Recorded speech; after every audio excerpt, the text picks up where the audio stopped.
రైతు సోదరులందరికీ మరియు ఇక్కడ స్టేజ్ మీద ఉన్న వేదికమైనటువంటి వ్యవసాయ నాయకులకు, వ్యవసాయదారులకు, నాయకులకు, లీడర్లకు, వ్యవసాయదారులకు ఇచ్చు ఈ బసూరు తాలూకా చుట్టుప్రక్కల గ్రామస్తులు రైతులందరికీ నమస్కారాలు తెలియజేసుకుంటూ నా చిన్న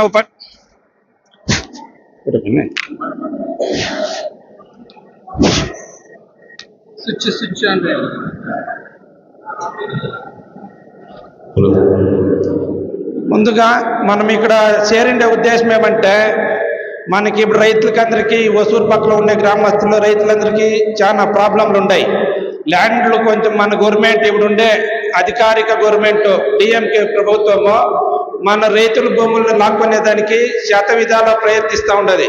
దాన్ని ఇంకా మన భూముల్ని మనము కాపాడుకునేదానికి మన పెద్దలు మన ముత్తాతలు పెట్టేటువంటి భూమిని మనం కాపాడుకోవడానికి మన నెక్స్ట్ తరాలకి మిగిలించాలట్లంటే మనం ఇప్పుడు అందరూ కలిసి ఒక యూనియన్గా ఉండి ఆ భూములు కాపాడుకోవాలంటే మనము ఒక తీర్మానం చేయాలి. ఇప్పుడు ఏమంటే, ఇప్పుడు ఉండే ప్రభుత్వము రైతుల వ్యతిరేక ప్రభుత్వము, రైతుల వ్యతిరేక ప్రభుత్వము ఇప్పుడు ఉండే ప్రభుత్వము.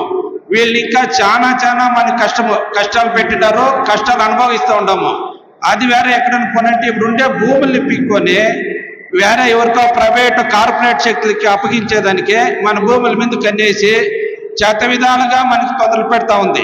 దాన్ని ఇంకా ఈడ చేరిండే ముఖ్య ఉద్దేశం ఏమంటే, మనము ఇప్పుడు ఏం చేయాలా, దగ్గరలో ఎలక్షన్స్ ఉంది. ఈ ఎలక్షన్లో మనము ఒక ఎమ్మెల్యేని ఎవరిని ఎన్నుకుంటే మనకి అనుకూలమవుతుంది, ఎప్పుడు మనకు కూడా తోడు ఉంటారో అట్లా వ్యక్తి మనం ఎన్నుకునేదానికి మనం ఇప్పుడు సభకు కూటమి చేరిండాము. దాని నుండి నా ఉద్దేశం ఏమంటే, ఈడ రాజకీయాల కన్నా మనల్ని మనం కాపాడుకునేదే ముఖ్య ఉద్దేశం. మనము ఒక్కొక్క పార్టీలో ఉంటాం. ఒకరు డిఎంకేలో ఉంటారు, ఏడీఎంకేలో ఉంటారు, బీజేపీలో ఉంటారు, కాంగ్రెస్లో ఉంటారు.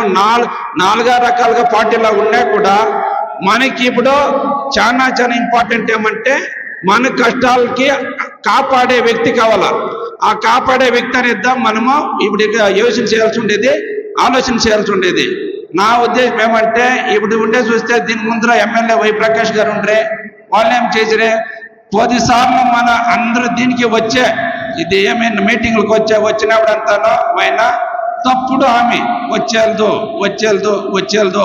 అని చెప్పే. అయితే ఇది వచ్చేదానికి 100% అవకాశం ఉంది. కానీ తెలియకుండా వాళ్ళు నాటకాలు ఆడుకొని ఎలక్షన్ కోసం అట్లు చెప్పరే తప్ప ఎలక్షన్ అయితేనే మన భూములు లాక్కునేదానికి వాళ్ళు చాలా తొందరగా తయారుగా ఉంటారు.